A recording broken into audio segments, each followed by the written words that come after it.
I mean, I really must qualify. It's one or two people that are out, you know, that are downright rotten. Most people are. Most people are. I mean, it sounds patronising but tough. I mean, what can I say? It's misguided. It's misguided belief that what they're doing is right. And so many of them have had abortions, and you will hear them. You see, they would sit here and say, "I'm fine. I've had, you know, I'm fine," and you'll see them, and they'll be like manic. And you see it time and time again. If somebody comes up to me and screams at me and says, "I'm fine, how dare you say, how dare you tell me what to do?" all I can say to her is, "Well, I'm glad that you're fine," when she's patently not, but I can say, "I'm glad you're fine, but many people aren't." And practically every meeting I do, somebody has that sort of reaction. I'm not just saying that people who are fully paid up church members, so to speak, are the only ones that God's interested in. I believe God will work on a wider basis, but it will always be through Jesus. I don't believe it will ever be any other way. That's the crunch issue. But this is exactly what I mean. I mean, doesn't that pose a bit of a problem and an unbalance somehow in the view of the world? Because we are 5 billion people, right? Out of these, how many millions are even nominally Christian?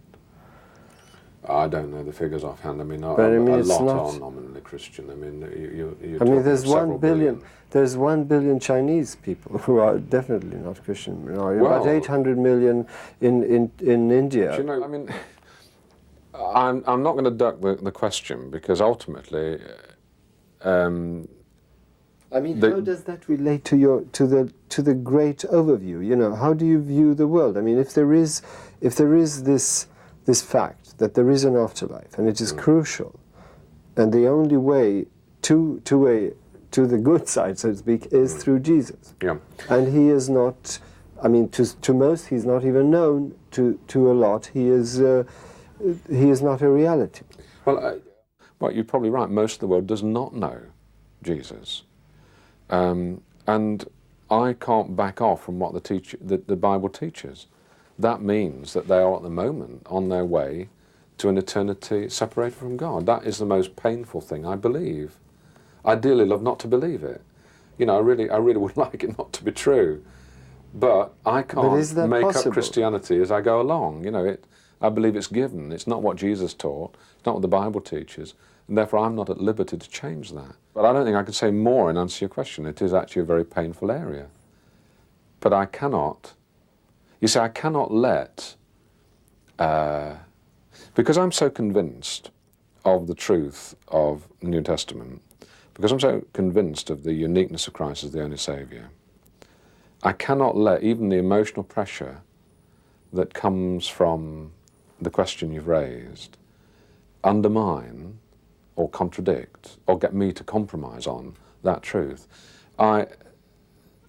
I want to start with the facts and have to agonise with the implications rather than change the facts so I can feel nice about the situation.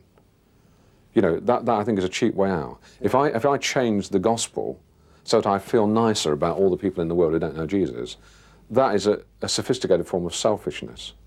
So I want to stick with the facts because I believe they are facts, and still have this agonising question about all the millions in the world that don't know about Christ. My idealistic view, and I know that it is an idealistic view of the world, is one in which animals are not simply no longer used in animal experimentation, but animals are also not hunted, are not used for entertainment, such as in circus performances or in zoos, that animals are not killed for their fur, and of course that animals are not used for feeding people. And that doesn't mean just scrapping factory farms. That means scrapping the use of animals across the board in the food industry, both for meat and for dairy produce. So the world that I see is a world in which animals basically are no longer used or persecuted, depending on your point of view, for the benefit of human beings. That doesn't mean that we'll have animals roaming the hills and roaming the streets even. and queuing up with us down the local chip shop. It means effectively that in many cases animals that we know today won't exist. Animals like cattle will have no place, except perhaps as an exhibit in an odd sort of way. So we won't have cattle, we may not have pigs, we may not even have many other species of animal that we associate with our daily lives. So there's a cost in a sense for various species. They simply won't exist anymore. But rather in my world, that animals don't exist than they exist and suffer. What is important is whether an animal can suffer.